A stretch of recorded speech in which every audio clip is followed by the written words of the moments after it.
This is not an anti-Trump video. This is a video about objective truths, or at least as close as we can get to them in economics, about why Trump's Liberation Day tariff hikes are way worse than however bad you may think they are. And in no point in this video am I going to ask you to take my word for anything. I'm going to explain it to you. We in fact already made a video last August explaining that tariffs are just a tax on poor people, and we called out Trump's tariffs, Biden's tariffs, and Obama's tariffs. The economic crisis that these tariffs threaten to put us in, I think, is still completely underappreciated, and it is being done for no reason. In 2025, we were projected to grow 2.7% this year, faster than any other G7 country. And yes, we had a lot of economic problems, but rather than solving those problems, we are now forcing ourselves into a recession that we will not be able to get out of for a very long time. And we are doing it for an economic plan that makes literally no sense, as I'll explain in just a minute. Here's a quick recap in case you were in a coma this week. Trump raised tariffs to an effective tariff rate of 22.5%.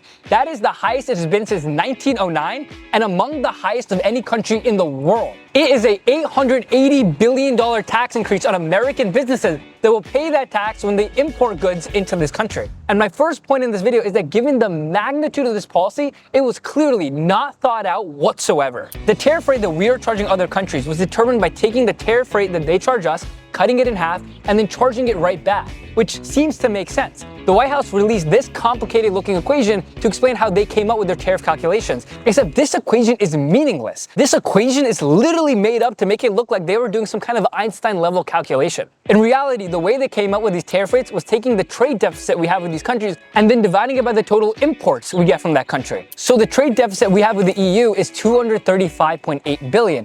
And the imports that we get from the EU is 605 billion. If you divide those two, you get 39%. And yup, if you look at Trump's chart, he's saying the EU charges us a 39% tariff, except that's not true. When European importers import American products, they are not being charged a 39% tax on those imports. In reality, they're getting charged on average 1%, the same that we used to charge them. But now we're taking that fake 39% tariff number, cutting it in half, and actually charging the EU a 20% tariff. And at this point, I would usually make some kind of corny joke saying doing this is like doing this, except I literally spent an hour trying to come up with a joke that shows how stupid this policy is, and I literally couldn't come up with a made-up scenario that is as stupid as how this trade policy was determined. So let me give you a shitty analogy instead. Let's say you run a burrito stand and you sell burritos for $2, and then you go to a shoe salesman and you buy a $20 shoe from him, and he bought a $2 burrito from you.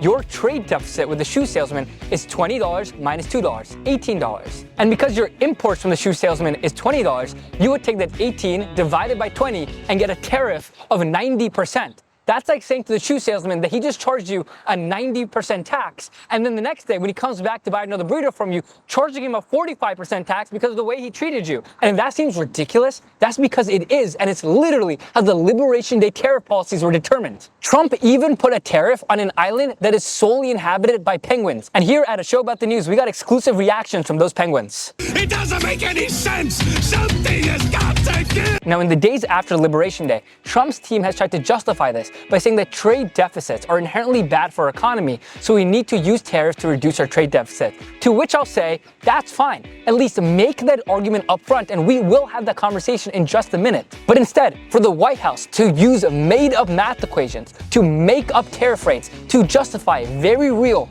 very costly, and very damaging tariff rates that we are actually charging other countries, is not a way to inspire confidence in your economic plan. And hey, it's not my job to make sense of all this. I'm sure the opposition party was working day and night in the days leading up to this tariff policy announcement to make sure they did everything they could to stop this. New Jersey senior Senator Cory Booker delivers the longest speech in congressional history. Senator Booker spoke for a total of 25 hours and 4 minutes over 2 days. Heck yeah, hey, you better stop messing with us, big boy, or we might just talk for a while in a building you can't even hear us in. Now let's talk about trade deficits, because that's the central reason why Trump is charging these tariffs to every country on earth. You've probably heard Trump say this. We're subsidizing Canada to the tune of over $100 billion a year. Subsidies is when you give money in exchange for nothing in immediate return.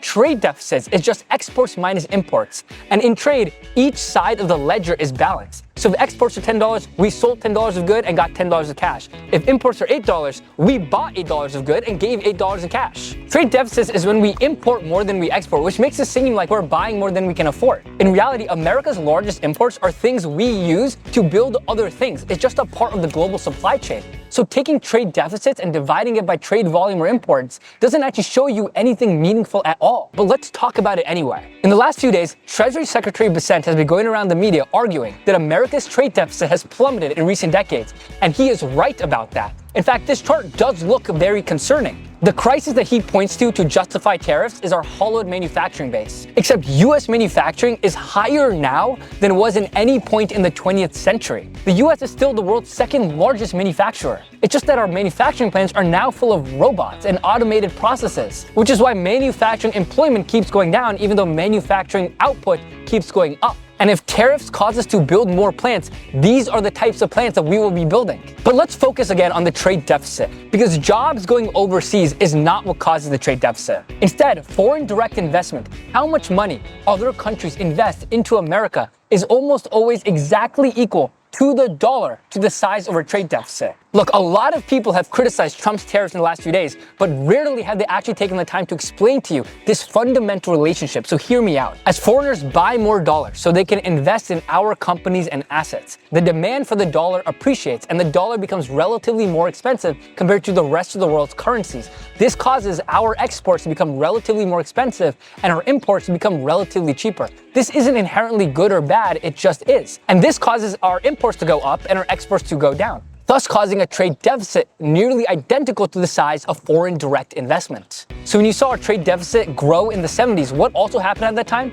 Foreign direct investment exploded because of the introduction of the World Trade Organization and us deregulating our own markets. America is the world's favorite place to invest money, which causes us to have trade deficits with nearly every country. And in each of those trade relationships, we are the winner, because that foreign investment allows our companies to borrow debt more cheaply and have more money to hire people and build plants. You cannot reduce our trade deficits without giving up our privileged status as the world's favorite place to invest. And if we want to give up that dominance, China would be the first people to celebrate because they've wanted that so badly. But hey, even if trade deficits aren't inherently bad, isn't it good for foreign companies to set up plants here? Yes, except they won't. And we know this because when Trump set up a bunch of tariffs in his first term, tariffs that Biden kept, we saw a net loss of jobs in the manufacturing sector. A net loss. And this is according to nonpartisan and conservative economists. So using tariffs to help workers is like trying to help a kid that's being bullied by punching him in the face and then making him clap for you as you do it. And the other fundamental problem that Trump's tariffs have is that they were made through executive order, which means that through a stroke of a pen, they could be gone tomorrow. So it is cheaper for companies to wait out Trump, who has less years in his term left than it takes to set up a manufacturing plant. Hey, Kaden here. I'm this guy, by the way. As I was editing this video, many of the tariffs did just disappear days later as part of a 90-day pause. However, this just further illustrates the point that the tariffs won't incentivize companies to come in, because trust is already eroded that any tariff hike or pause is here to stay. Also, despite the 90-day tariff pause, our effective tariff rate is still as high, if not higher, given the 125% tariff on China. Okay, back to Shreyas. Now, Trump is right about— Hey, it's me again. Actually, it's 145% now. Now, Trump is right about two things. For years, China unfairly subsidized its exports to wipe out American manufacturers by making it impossible for them to compete. They stole American IP and patents and then blocked those companies they stole it from selling in China. This is why he got bipartisan support for using tariffs as a negotiating tool against China in his first term. But Canada, the EU, Japan, and that fucking island full of penguins definitely did not do this to us. Secondly, Trump is right that global free trade has left behind the American working class. Jobs that people saw their parents rely on are now being done cheaply somewhere else. And economists do find that free trade causes wealth inequality to rise within countries. Lots of people are left behind because of free trade, but that does not automatically mean the solution is giving up on free trade. If all the members of your family didn't fit in your car, you wouldn't solve the problem by taking a hammer and destroying the engine of your car. Now, there are still countless other points to go through, like the fact that Trump's top economist is arguing that tariffs won't be inflationary, or the fact that numerous Republicans are justifying tariffs by saying that we need to be reliant on our own country in case we go to war, ignoring the fact that the interreliance between countries is what's caused war to go down significantly since World War II. This video could be hours long, but many of the topics that we didn't get into, we explained in more detail in a more evergreen way in our last video about tariffs, so I kindly ask that you go watch it. I'm gonna try my best to respond to any questions that you might have in the comments. But I want to close on one final point. Trade is a quarter of America's GDP, so if we trade less, at best, we will grow slowly, and at worst, we will go into a very long recession. And that is what countless economists are predicting, including Trump, who he himself hasn't ruled out a recession happening. An effective 22.5% tariff rate on all imports is ridiculously high. India has a much larger, younger, and cheaper working force, and it has struggled to bring manufacturing into its country because of a 5% average tariff rate. Imports alone support 21 million American jobs, and as you reduce our imports, you will lose those jobs. And because we are shutting ourselves off from the rest of the world in a way that no other major economy has ever done in the history of the world, we are about to spend our lives in an America that is going to be much poorer than it has to be. Something you will hear a lot of from Trump and the people who work around him is that our government used to be funded entirely through tariffs. But the America where that policy worked is not an America you would recognize today. In the year 1900, global trade, if you could even call it that, relied on a bunch of small wooden boats. And 80% of Americans lived in abject poverty.